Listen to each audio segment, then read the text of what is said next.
नमस्कार श्रोताओं, स्वागत है आपका कथा संग्रहालय में, जहां हम आपके लिए लेकर आते हैं दिलचस्प किस्से और कहानियां। आज हम आपके लिए लेकर आए हैं मुंशी प्रेमचंद द्वारा लिखित तीक्षा। तो चलिए शुरू करते हैं। जब मैं स्कूल में पढ़ता था, गेंद खेलता था और अध्यापक महोदयों की घुड़कियां खाता था, अर्थात मेरी किशोरावस्था थी।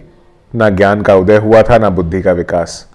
उस समय मैं टेम्परेंस एसोसिएशन यानी नशा निवारणी सभा का उत्साही सदस्य था। नित्य उसके जलसों में शरीक होता, उसके लिए चंदा वसूल करता। इतना ही नहीं, व्रतधारी भी था और इस व्रत के पालन का अटल संकल्प कर चुका था। प्रधान महोदय ने मेरी दीक्षा लेते समय जब पूछा कि क्या तुम्हें विश्वास है कि जीवन पर्यंत इस व्रत पर अटल रहोगे, तो मैंने निश्शंक भाव से उत्तर दिया, हाँ, मुझे पूर्ण विश्वास है। प्रधान ने मुस्कुराकर मेरा प्रतिज्ञा पत्र मेरे सामने रख दिया। उस दिन मुझे कितना आनंद हुआ था। गौरव से सर उठाए फिरता था। कई बार पिताजी से भी बेअदबी कर बैठा, क्योंकि वह संध्या समय थकान मिटाने के लिए एक गिलास पी लिया करते थे। मुझे यह असह्य था, कहूंगा ईमान की। पिताजी ऐब करते थे, पर हुनर के साथ। ज्यों ही थोड़ा सा सुरूर आ जाता, आंखों में सुर्गी की आवाज झलकने लगती कि ब्यालू करने बैठ जाते।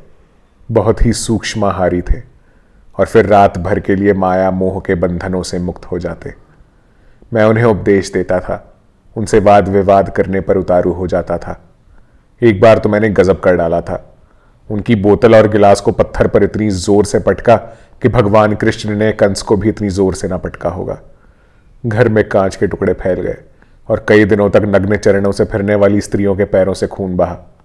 पर मेरा उत्साह तो देखिए, पिता की तीव्र दृष्टि की परवाह न की। पिताजी ने आकर अपनी संजीवनी प्रदायनी बोतल का यह शोक समाचार सुना तो सीधे बाजार गए और एक क्षण में ताक के शून्य स्थान की फिर पूर्ति हो गई। मैं देवासुर संग्राम के लिए कमर कसे बैठा था, मगर पिताजी के मुख पर लेश मात्र भी मैल न आया। उन्होंने मेरी ओर उत्साहपूर्ण दृष्टि से देखा। अब मुझे मालूम होता है कि वह आत्मोल्लास, विशुद्ध सत्कामना और अलौकिक स्नेह से परिपूर्ण थी, और मुस्कुरा दिए। उसी तरह मुस्कुराए जैसे कई मास पहले प्रधान महोदय मुस्कुराए थे। अब उनके मुस्कुराने का आशय समझ रहा हूं, उस समय ना समझ सका। बस इतनी ही ज्ञान की वृद्धि हुई है। उस मुस्कान में कितना व्यंग्य था, मेरे बाल व्रत का कितना उपहास और मेरी सरलता पर कितनी दया थी, अब उसका मर्म समझा हूं। मैं अपने कॉलेज में अपने व्रत पर दृढ़ रहा। मेरे कितने ही मित्र संयमशील न थे। मैं आदर्श चरित्र समझा जाता था। कॉलेज में उस संकीर्णता का निर्वाह कहां। बुद्धू बना दिया जाता, कोई मुल्ला की पदवी देता, कोई नासेह कहकर मजाक उड़ाता। मित्रगण व्यंग्य भाव में कहते, हाय अफसोस तूने पी ही नहीं। सारांश यह है कि यहां मुझे उदार बनना पड़ा। मित्रों को कमरे में चुस्कियां लगाते देखता और बैठा रहता। भंग घुटती और मैं देखा करता। लोग आग्रहपूर्वक कहते, अजी जरा लो भी, तो विनीत भाव से कहता, क्षमा कीजिए, यह मेरे सिस्टम को सूट नहीं करती। सिद्धांत के बदले अब मुझे शारीरिक असमर्थता का बहाना करना पड़ा। वह सत्याग्रह का जोश जिसने पिता की बोतल पर हाथ साफ किया था, गायब हो गया था।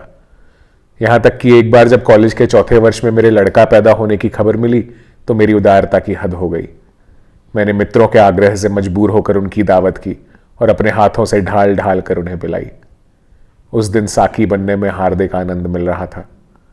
उदारता वास्तव में सिद्धांत से गिर जाने, आदर्श से च्युत हो जाने का ही दूसरा नाम है।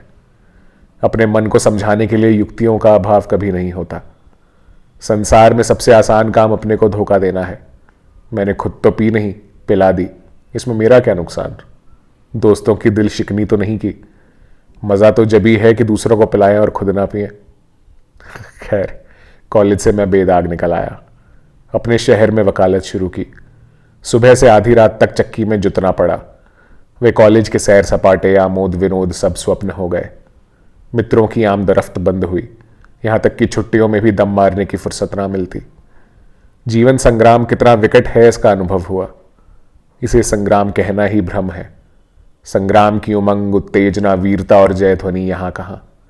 यह संग्राम नहीं, ठेलम ठेल, धक्का पेल है। यहां चाहे धक्के खाएं, मगर तमाशा घुसकर देखें कि दशा है। माशूक का वस्ल कहां, उसकी चौखट को चूमना, दरबान की गालियां खाना और अपना सा मुंह लेकर चले आना। दिन भर बैठे बैठे अरुचि हो जाती। मुश्किल से 2 चपातियां खाता और मन में कहता कि क्या इन्हीं 2 चपातियों के लिए यह सिर मगजन और ये दीदारेजी है। मरो खपो और व्यर्थ के लिए। इसके साथ ही अरमान भी थी कि अपनी मोटर हो, विशाल भवन हो, थोड़ी सी जमींदारी हो, कुछ रुपए बैंक में हो। पर यह सब हुआ भी तो मुझे क्या? संतान उनका सुख भोगेगी, मैं तो व्यर्थ ही मरा। मैं तो खजाने का सांप ही रहा। नहीं, यह नहीं हो सकता। मैं दूसरों के लिए ही प्राण न दूंगा, अपनी मेहनत का मजा खुद भी चखूंगा। क्या करूं? कहीं सैर करने चलूं? मुवक्किल सब तितर बितर हो जाएंगे। ऐसा नामी वकील तो हूं नहीं कि मेरे बगैर काम ही ना चले, और कतिपय नेताओं की भांति असहयोग व्रत धारण करने पर भी कोई बड़ा शिकार देखूं तो झपट पड़ूं। यहां तो पिद्दी बटेर हारिल इन्हीं सब पर निशाना मारना है। फिर क्या रोज थिएटर जाया करूं? फिजूल है। कहीं 2 बजे रात को सोना नसीब होगा, बिना मौत मर जाऊंगा। आखिर मेरे हम पेशा और भी तो हैं। वे क्या करते हैं जो उन्हें बराबर खुश और मस्त देखता हूं? मालूम होता है उन्हें कोई चिंता ही नहीं है। स्वार्थ सेवा अंग्रेजी शिक्षा का प्राण है। पूर्व संतान के लिए, यश के लिए, धर्म के लिए मरता है, पश्चिम अपने लिए। पूर्व में घर का स्वामी सबका सेवक होता है। वह सबसे ज्यादा काम करता, दूसरों को खिलाकर खाता, दूसरों को पहना कर पहनता है। किंतु पश्चिम में वह सबसे अच्छा खाना, अच्छा पहनना अपना अधिकार समझता है।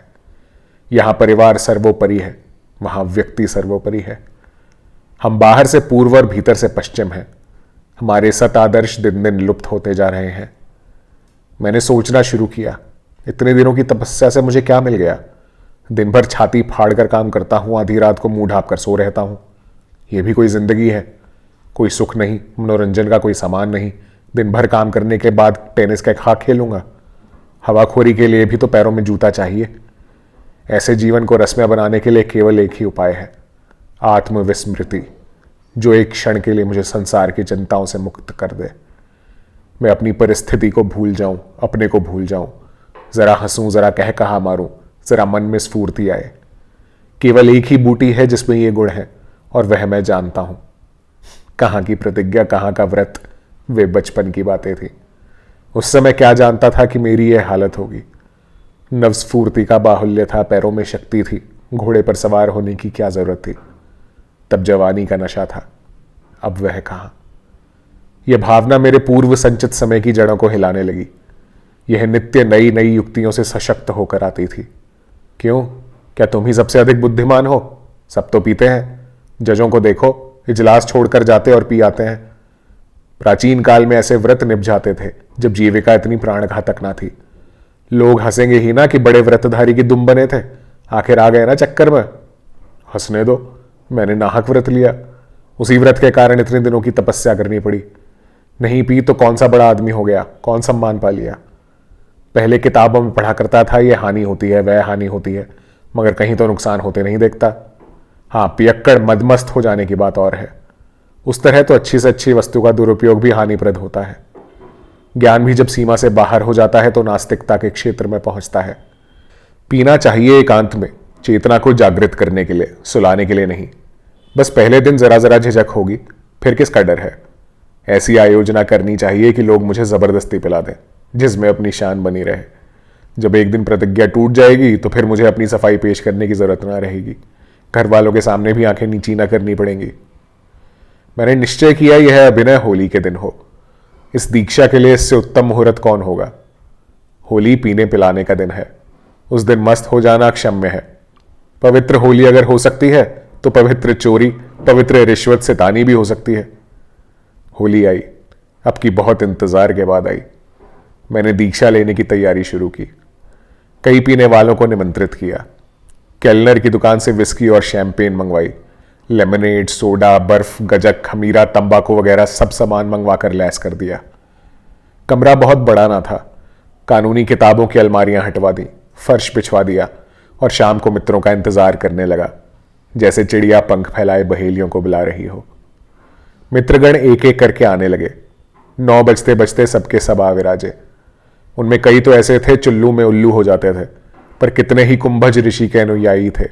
पूरे समुद्र सोख, बोतल की बोतल गटगटा जाए और आंखों में सुर्खी ना आए। मैंने बोतल, गिलास और गजक की तस्तरियां सामने लाकर रखी। एक महाशय बोले, यार बर्फ और सोडे के बगैर लुत्फ ना आएगा। मैंने उत्तर दिया, मंगवा रखा है, भूल गया था। एक बोला, तो फिर बिस्मिल्लाह हो। दूसरा बोला, अरे साकी कौन होगा? मैंने कहा, यह खिदमत मेरे सुपुर्द कीजिए। मैंने प्यालियां भर भर कर देनी शुरू की और यार लोग पीने लगे। हू हक्का बाजार गर्म हुआ, अश्लील हास परिहास की आंधी सी चलने लगी, पर मुझे कोई ना पूछता था।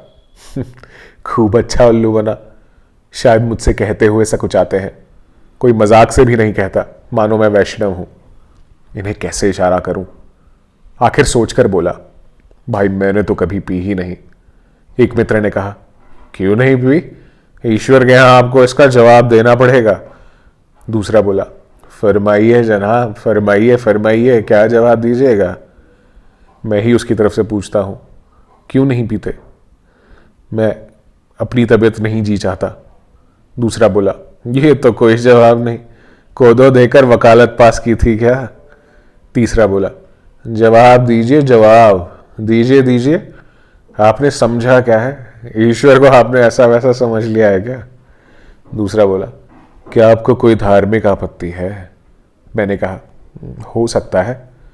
तीसरा बोला, वाह रे धर्मात्मा, क्यों ना हो, आप बड़े धर्मात्मा हैं, जरा आपकी दुम देखो। मैंने कहा, क्या धर्मात्मा आदमियों की दुम होती है?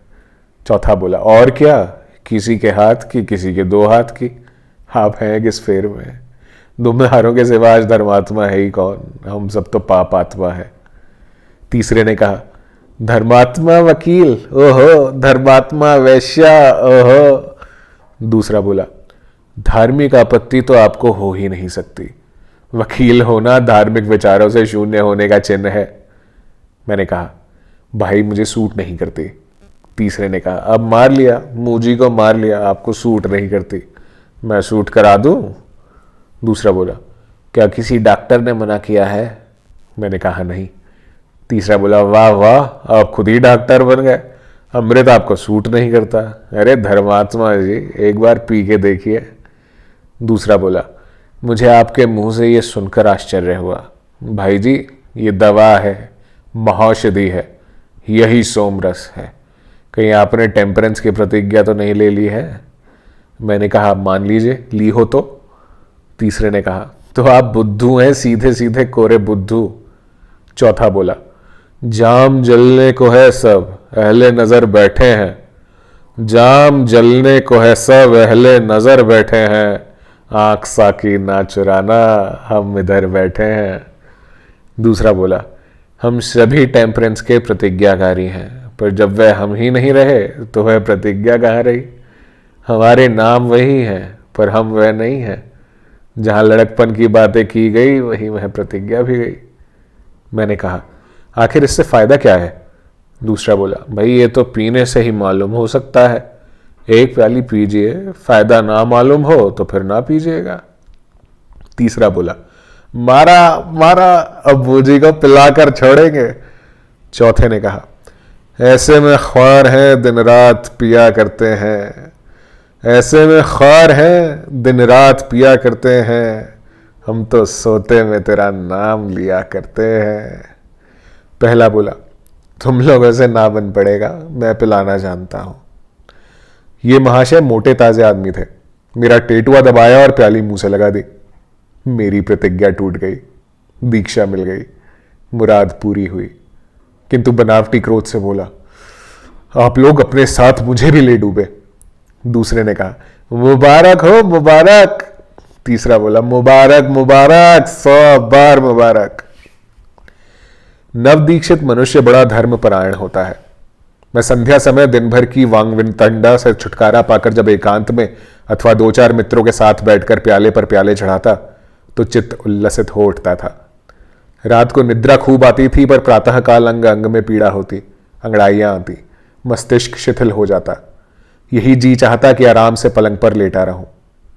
मित्रों ने सलाह दी कि खुमारी उतारने के लिए सवेरे भी एक पेग पी लिया जाए तो अति उत्तम है। मेरे मन में भी बात बैठ गई। मुंह हाथ धोकर पहले संध्या किया करता था, अब मुंह हाथ धोकर चट अपने कमरे के एकांत में बोतल लेकर बैठ जाता। मैं इतना जानता था कि नशीली चीजों का चस्का बुरा होता है, आदमी धीरे धीरे उनका दास हो जाता है, यहां तक कि वह उनके बगैर कुछ काम ही नहीं कर सकता। परंतु ये बातें जानते हुए भी मैं उनके वशीभूत होता जाता था। यहां तक नौबत पहुंची कि नशे के बगैर कुछ काम ही ना कर सकता।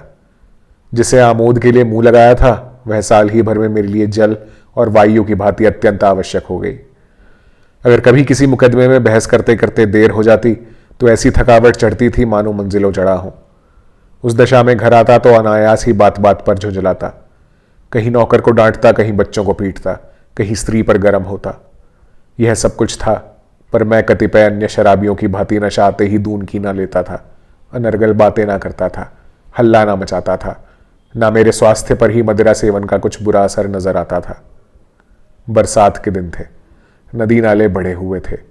हुक्काम बरसात में भी दौरे करते हैं, उन्हें अपने भत्ते से मतलब। प्रजा को कितना कष्ट होता है इससे उन्हें कुछ सरोकार नहीं। मैं एक मुकदमे के दौरे पर गया। अनुमान किया था कि संध्या तक लौट आऊंगा, मगर नदियों का चढ़ाव उतार पड़ा। 10 बजे पहुंचने के बदले शाम को पहुंचा। जंट साहब मेरी प्रतीक्षा कर रहे थे। मुकदमा पेश हुआ, लेकिन बहस खत्म होते होते रात 9 बज गए। मैं अपनी हालत क्या कहूं। जी चाहता था जंट साहब को नोच खाऊं। कभी अपने प्रतिपक्षी वकील की दाढ़ी नोचने को जी चाहता था, जिसने बरबस बहस को इतना बढ़ाया। कभी जी चाहता था अपना सिर पीट लूं। मुझे सोच लेना चाहिए था कि आज रात को देर हो गई तो। जंट मेरा गुलाम तो है नहीं कि जो मेरी इच्छा हो वही करे। ना खड़े रहा जाता, ना बैठे।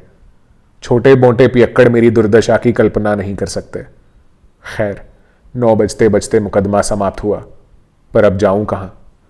बरसात की रात, कोसों तक आबादी का पता नहीं। घर लौटना कठिन ही नहीं, असंभव। आसपास भी कोई ऐसा गांव नहीं जहां संजीवनी मिल सके। गांव हो भी तो वहां जाए कौन। वकील कोई थानेदार नहीं कि किसी को बेगार में भेज दे। बड़े संकट में पड़ा हुआ था। मुवक्किल चले गए, दर्शक चले गए, बेगार चले गए। मेरा प्रतिद्वंदी मुसलमान चपरासी के दस्तरखान में शरीक होकर डाक बंगले के बरामदे में पड़ा रहा। पर मैं क्या करूं। यहां तो प्राणांत सा हो रहा था। वहीं बरामदे में टाट पर बैठा हुआ अपनी किस्मत को रो रहा था। ना नींद ही आती थी कि इस कष्ट को भूल जाऊं, अपने को उसी की गोद में सौंप दूं। गुस्सा अलबत्ते था कि वह दूसरा वकील कितनी मीठी नींद सो रहा है, मानो ससुराल में सुखसेज पर सोया हुआ है। इधर तो मेरा यह बुरा हाल था, उधर डाक बंगले में साहब बहादुर गिलास पर गिलास चढ़ा रहे थे। शराब के ढालने की मधुर ध्वनि मेरे कानों में आकर चित्त को और भी व्याकुल कर देती। मुझसे बैठे ना रहा गया। धीरे धीरे चिक के पास गया और अंदर झांकने लगा। आह, कैसा जीवन प्रद दृश्य था। सफेद बिल्लौर के गिलास में बर्फ और सोडा वाटर से अलंकृत अरुण मुख कामिनी शोभायमान थी। मुंह में पानी भराया। उस समय कोई मेरा चित्र उतारता तो लोलुपता के चित्रण में बाजी मार ले जाता। साहब की आंखों में सुर्खी थी, मुंह पर सुर्खी थी। एकांत में बैठा पीता और मानसिक उल्लास की लहर में एक अंग्रेजी गीत गाता था। कहां वह स्वर्ग का सुख और कहां यह मेरा नरक भोग। कई बार प्रबल इच्छा हुई कि साहब के पास चलकर एक गिलास मांगूं, पर डर लगता था कि कहीं शराब के बदले ठोकर मिलने लगे तो यहां कोई फरियाद सुनने वाला भी नहीं है। मैं वहां तब तक खड़ा रहा जब तक साहब का भोजन समाप्त न हो गया। मन चाहे भोजन और सुरा सेवन के उपरांत उसने खानसामा को मेज साफ करने के लिए बुलाया। खानसामा वहीं मेज के नीचे बैठा ऊँग रहा था। उठा और प्लेट लेकर बाहर निकला तो मुझे देखकर चौंक पड़ा। मैंने शीघ्र ही उसको आश्वासन दिया, डरो मत, मैं हूं। खानसामा ने चकित होकर कहा, आप हैं वकील साहब? क्या हुजूर यहां खड़े थे? मैंने कहा, हाँ, जरा देखता था कि ये सब कैसे खाते पीते हैं। बहुत शराब पीता है। खानसामा बोला, अजी कुछ पूछिए मत, 2 बोतल दिन रात में साफ कर डालता है। 20 रुपए रोज की शराब पी जाता है। दौरे पर चलता है तो 4 दर्जन बोतलों से कम साथ नहीं रखता। मैंने कहा, मुझे भी कुछ आदत तो है, पर आज ना मिली। खानसामे ने पूछा, अरे तब तो आपको बड़ी तकलीफ हो रही होगी। क्या करूं, यहां तो कोई दुकान भी नहीं। समझता था जल्दी से मुकदमा हो जाएगा, घर लौट जाऊंगा, इसीलिए कोई सामान साथ ना लाया। जी मुझे तो अफीम की आदत है, एक दिन ना मिले तो बावला हो जाता हूं। अमल वाले को चाहे कुछ ना मिले, अमल मिल जाए तो उसे कोई फिक्र नहीं, खाना चाहे 3 दिन में मिले। वही हाल है भाई, भुगत रहा हूं। ऐसा मालूम होता है बदन में जान ही नहीं है। हुजूर को कम से कम 1 बोतल साथ रख लेनी चाहिए थी। अरे जेब में डाल लेते। इतनी ही तो भूल हुई, नहीं रोना काहे का था। फिर तो नींद भी ना आती होगी। कैसी नींद, दम लबों पर है, न जाने रात कैसे गुजरेगी। मैं चाहता था खानसामा अपनी तरफ से मेरी अग्नि शांत करने का प्रस्ताव करे, जिसमें मुझे लज्जित ना होना पड़े। पर खानसामा भी चंट था। बोला, अल्लाह का नाम लेकर सो जाइए, नींद कब तक ना आएगी। मैंने कहा, नींद तो ना आएगी, हाँ मर भले ही जाऊंगा। क्या साहब बोतलें गिन कर रखते हैं? गिनते तो क्या होंगे। अरे हुजूर, एक ही मुजी है, बोतल पूरी नहीं होती तो उस पर निशान बना देता है, मजाल है कि एक बूंद भी कम हो जाए। बड़ी मुसीबत है, मुझे तो एक गिलास चाहिए, बस इतना ही चाहता हूं कि नींद आ जाए। जो इनाम कहोगे वो दूं। इनाम तो हुजूर देंगे ही, लेकिन खौफ यही है कि कहीं भाप गया तो फिर मुझे जिंदा ना छोड़ेगा। यार लाओ, अब ज़्यादा सब्र की ताब नहीं है। आपके लिए जान हाजिर है, पर एक बोतल 10 रुपए में आती है।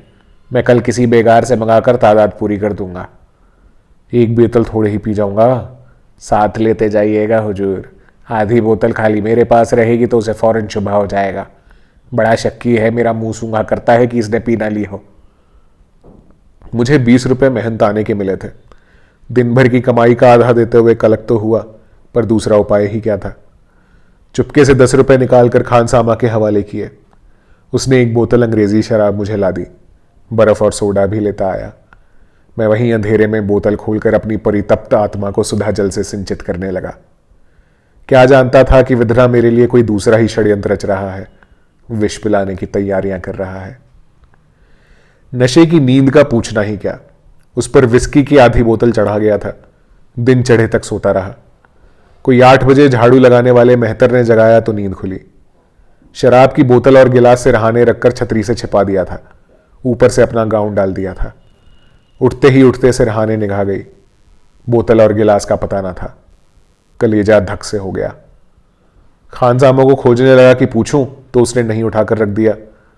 इस विचार से उठा और टहलता हुआ डाक बंगले के पिछवाड़े गया, जहां नौकरों के लिए अलग कमरे बने हुए थे। पर वहां का भयंकर दृश्य देखकर आगे कदम बढ़ाने का साहस ना हुआ। साहब खानसामा का कान पकड़े हुए थे। शराब की बोतलें अलग अलग रखी हुई थी। साहब 1, 2, 3 करके गिनते थे और खानसामा से पूछते थे, एक बोतल और कहां गया? खानसामा कहता था, हुजूर, खुदा मेरा मुंह काला करे जो मैंने कुछ भी दगल फसल की हो। साहब बोला, हम क्या झूठ बोलता है, 29 बोतल नहीं था। खान बोला, हुजूर खुदा की कसम मुझे नहीं मालूम कितनी बोतलें थी। इस पर साहब ने खानसामा के कई तमाचे लगाए, फिर कहा, तुम गिने, तुम ना बताएगा तो हम तुमको जान से मार डालेगा। हमारा कुछ नहीं हो सकता, हम हाकिम है और हाकिम लोग हमारा दोस्त है। हम तुमको अभी अभी मार डालेगा, नहीं तो बतला दे एक बोतल कहां गया। मेरे प्राण सूख गए। बहुत दिनों के बाद ईश्वर की याद आई। मन ही मन गोवर्धनधारी का स्मरण करने लगा। अब लाज तुम्हारे हाथ है भगवान, तुम ही बचाओ तो नैया बच सकती है, नहीं तो मझधार में डूबी जाती है। अंग्रेज है न जाने क्या मुसीबत ढा दे। भगवान खानसामा का मुंह बंद कर दो, उसकी वाणी हर लो। तुमने बड़े बड़े द्रोहियों और दुष्टों की रक्षा की है। अजामिल को तुम ही ने तारा था। मैं भी द्रोही हूं, द्रोहियों का द्रोही हूं। मेरा संकट हरो। अब की जान बची तो शराब की ओर आंख ना उठाऊंगा। मार के आगे भूत भागता है। मुझे प्रति क्षण यह शंका होती थी कि कहीं यह लोकोक्ति चरितार्थ ना हो जाए, कहीं खानसामा खुल ना पड़े, नहीं तो फिर मेरी खैर नहीं। सनद छीने जाने का, चोरी का मुकदमा चल जाने का अथवा जज साहब से तिरस्कृत किए जाने का इतना भय ना था जितना साहब के पदाघात का लक्ष्य बनने का। जालिम हंटर लेकर दौड़ना पड़े। यो मैं इतना दुर्बल नहीं हूं, हृष्ट पुष्ट और साहसी मनुष्य हूं। कॉलेज में खेल कूद के लिए पारितोषिक पा चुका हूं। अब भी बरसात में 2 महीने मुकदर फेर लेता हूं, लेकिन उस समय भय के मारे बुरा हाल था। मेरे नैतिक बल का आधार पहले ही नष्ट हो चुका था। चोर में बल कहां? मेरा मान, मेरा भविष्य, मेरा जीवन खानसामा के केवल एक शब्द पर निर्भर था, केवल एक शब्द पर। किसका जीवन सूत्र इतना क्षीण, इतना जीर्ण, इतना जर्जर होगा? मैं मन ही मन प्रतिज्ञा कर रहा था, शराबियों की तौबा नहीं, सच्ची दृढ़ प्रतिज्ञा कि इस संकट से बचा लो तो फिर शराब न पीऊंगा। मैंने अपने मन को चारों ओर से बांध रखने के लिए, उसके कुतर्कों का द्वार बंद करने के लिए एक भीषण शपथ खाई। मगर हाय रे दुर्देव, कोई सहायक ना हुआ। ना गोवर्धनधारी ने सुध ली, ना नरसिंह भगवान ने। वे सब सतयुग में आया करते थे। ना प्रतिज्ञा कुछ काम आई, ना शपथ का कुछ असर हुआ। मेरे भाग्य या दुर्भाग्य में जो कुछ बदा था वह होकर रहा। विधना ने मेरी प्रतिज्ञा सुदृढ़ रखने के लिए शपथ को यथेष्ट ना समझा। खानसामा बेचारा अपनी बात का धनी था। थप्पड़ खाए, ठोकर खाई, दाढ़ी नुचवाई, पर ना खुला, ना खुला। बड़ा सत्यवादी वीर पुरुष था। मैं शायद ऐसी दशा में इतना अटल ना रह सकता, शायद पहले ही थप्पड़ में उगल देता। उसकी ओर से मुझे जो घोर शंका हो रही थी वह निर्मूल सिद्ध हुई। जब तक जीऊंगा उस वीरात्मा का गुणानुवाद करता रहूंगा। पर मेरे ऊपर दूसरी ही ओर से वज्रपात हुआ। खानसामा पर जब मार धाड़ का कुछ असर ना हुआ तो साहब उसके कान पकड़े हुए डाक बंगले की तरफ चले। मैंने उन्हें आते देखा, चटपट सामने बरामदे में जा बैठा और ऐसा मुंह बना लिया मानो कुछ जानता ही नहीं। साहब ने खानसामा को लाकर मेरे सामने खड़ा कर दिया। मैं भी उठकर खड़ा हो गया। उस समय यदि कोई मेरे हृदय को चीरता तो रक्त की एक बूंद भी ना निकलती। साहब ने मुझसे पूछा, वेल वकील साहब, तुम शराब पीता है? मैं इनकार ना कर सका। तुमने रात शराब पी थी? मैंने इनकार ना कर सका। तुमने मेरे इस खानसामा से शराब ली थी? मैं इनकार ना कर सका। तुमने रात को शराब पीकर बोतल और गिलास अपने सिर के नीचे छिपा कर रखा था? मैं इनकार ना कर सका। मुझे भय था कि खानसामा कहीं खुलना पड़े, पर उल्टे मैं ही खुल पड़ा। तुम जानता है यह चोरी है। मैं इनकार ना कर सका। हम तुमको मुअत्तल कर सकता है, तुम्हारा सर छीन सकता है, तुमको जेल भेज सकता है। यथार्थ ही था। हम तुमको ठोकरों से मारकर गिरा सकता है, हमारा कुछ नहीं हो सकता। यथार्थ ही था। तुम काला आदमी वकील बनता है, हमारे खानसामा से चोरी का शराब लेता है, तुम सुअर। लेकिन हम तुमको वही सजा देगा जो तुम पसंद करे। तुम क्या चाहता है? मैंने कांपते हुए कहा, हुजूर माफी चाहता हूं। नहीं, हम सजा पूछता है। जो हुजूर मुनासिब समझे। अच्छा, यही होगा। यह कहकर उस निर्दयी नरपिशाच ने 2 सिपाहियों को बुलाया और उनसे मेरे दोनों हाथ पकड़वा दिए। मैं मौन धारण किए इस तरह सिर झुकाए खड़ा रहा जैसे कोई लड़का अध्यापक के सामने बेंत खाने को खड़ा होता है। इसने मुझे क्या दंड देने का विचारा है? कहीं मेरी मुश्किल तो ना कसवाएगा या कान पकड़कर उठा बैठी तो ना करवाएगा? देवताओं से सहायता मिलने की कोई आशा तो ना थी, पर अदृश्य का आह्वान करने के अतिरिक्त और उपाय ही क्या था? मुझे सिपाहियों के हाथ छोड़कर साहब दफ्तर में गए और वहां से मोहर छापने की स्याही और ब्रश लिए हुए निकले। अब मेरी आंखों से अश्रुपात होने लगा। यह घोर अपमान और थोड़ी सी शराब के लिए, वह भी दुगने दाम देने पर। साहब ब्रश से मेरे मुंह में कालेमा पोत रहे थे, वह कालेमा जिसे धोने के लिए सेरों साबुन की जरूरत थी, और मैं भीगी बिल्ली की भांति खड़ा था। उन दोनों यमदूतों को भी मुझ पर दया न आती थी।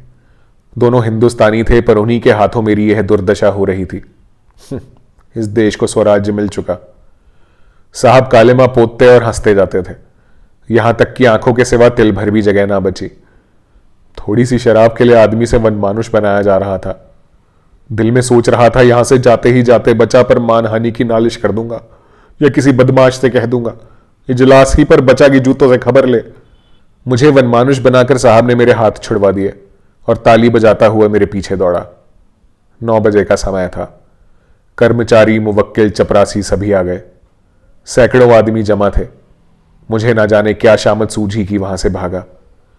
यह उस प्रहसन का सबसे करुणाजनक दृश्य था। आगे आगे मैं दौड़ता जाता था, पीछे पीछे साहब और अन्य सैकड़ों आदमी तालियां बजाते, लेना लेना जाने ना पावे का गुल मचाते दौड़ रहे थे, मानो किसी बंदर को भगा रहे हो। लगभग 1 मील तक यह दौड़ रही। वो तो कहो मैं कसरती आदमी हूं, बचकर निकल आया, नहीं मेरी न जाने और क्या दुर्गति होती। शायद मुझे गधे पर बिठाकर घुमाना चाहते थे। जब सब पीछे रह गए तो मैं एक नाले के किनारे बेदम होकर बैठा रहा। अब मुझे सूझी कि यहां कोई आया तो पत्थरों से मारे बिना ना छोड़ूंगा, चाहे उल्टी पड़े या सीधी। किंतु मैंने नाले में मुंह धोने की चेष्टा नहीं की। जानता था पानी से यह कालेमा न छूटेगी। यही सोचता रहा कि इस अंग्रेज पर कैसे अभियोग चलाऊं। यह तो छिपाना ही पड़ेगा कि मैंने इसके खानसामे से चोरी की शराब ली। अगर यह बात साबित हो गई, उल्टा मैं ही फंस जाऊंगा। क्या हरज है, इतना छिपा दूंगा। शत्रुता का कारण कुछ और ही दिखा दूंगा, पर मुकदमा जरूर चलाना चाहिए। जाऊं कहां? ये कालेमा मंडित मुंह किसे दिखाऊं? हाय, बदमाश को कालिक ही लगानी थी तो क्या तवे में कालिक ना थी, लैंप में कालिक ना थी? कम से कम छूट तो जाती। जितना अपमान हुआ है वहीं तक रहता। अब तो मैं मानो अपने कुकृत्य का स्वयं ढिंढोरा पीट रहा हूं। दूसरा होता तो इतनी दुर्गति पर डूब मरता। गनीमत यही थी कि अभी तक रास्ते में किसी से मुलाकात नहीं हुई थी, नहीं तो उसे कालेमा संबंधी प्रश्नों का क्या उत्तर देता। जब जरा थकन कम हुई तो मैंने सोचा कि यहां कब तक बैठा रहूंगा, लाओ एक बार यत्न करके देखूं तो शायद स्याही छूट जाए। मैंने बालू से मुंह रगड़ना शुरू किया। देखा तो स्याही छूट रही थी। उस समय मुझे जितना आनंद हुआ उसकी कौन कल्पना कर सकता है। फिर तो मेरा हौसला बढ़ा। मैंने मुंह को इतना रगड़ा कि कई जगह चमड़ा तक छिल गया, किंतु वह कालिमा छुड़ाने के लिए मुझे इस समय बड़ी से बड़ी पीड़ा भी तुच्छ जान पड़ती थी। यद्यपि मैं नंगे सिर था, केवल कुर्ता और धोती पहने हुए था, पर यह कोई अपमान की बात नहीं। गाउन, अचकन, पगड़ी डाक बंगले में ही रह गई थी। इसकी मुझे चिंता न थी। कालिख तो छूट गई, लेकिन कालिमा छूट जाती है, पर उसका दाग दिल से कभी नहीं मिटता। इस घटना को आज बहुत दिन हो गए। पूरे 5 साल हुए मैंने शराब का नाम नहीं लिया। पीने की कौन कहे। कदाचित मुझे सन्मार्ग पर लाने के लिए यह ईश्वरीय विधान था। कोई युक्ति, कोई तर्क, कोई चुटकी मुझ पर इतना स्थायी प्रभाव ना डाल सकती थी। सुफल को देखते हुए तो मैं यही कहूंगा कि जो कुछ हुआ बहुत अच्छा हुआ, वही होना चाहिए था। पर उस समय दिल पर जो गुजरी थी उसे याद करके आज भी नींद चढ़ जाती है। अब विपत्ति कथा को क्यों तूल दूं, पाठक स्वयं अनुमान कर सकते हैं। खबर तो फैल गई, किंतु मैंने झेपने और शर्माने के बदले बेहयाई से काम लेना अधिक अनुकूल समझा। अपनी बेवकूफ़ी पर हंसता था और बेधड़क अपनी दुर्दशा की कथा कहता था। हाँ, चालाकी यह की कि उसमें कुछ थोड़ा सा अपनी तरफ से बढ़ा दिया। अर्थात रात को जब मुझे नशा चढ़ा तो मैं बोतल और गिलास लिए साहब के कमरे में घुस गया और उसे कुर्सी से पटक कर खूब मारा। इस क्षेपक से मेरी दलित, अपमानित, मर्दित आत्मा को थोड़ी सी तस्कीन होती थी। दिल पर तो जो कुछ गुजरी वह दिल ही जानता है। सबसे बड़ा भय मुझे यह था कि कहीं यह बात मेरी पत्नी के कानों तक ना पहुंचे, नहीं तो उन्हें बड़ा दुख होगा। मालूम नहीं उन्होंने सुना या नहीं, पर मुझसे इसकी चर्चा नहीं की। तो ये थी आज की कहानी।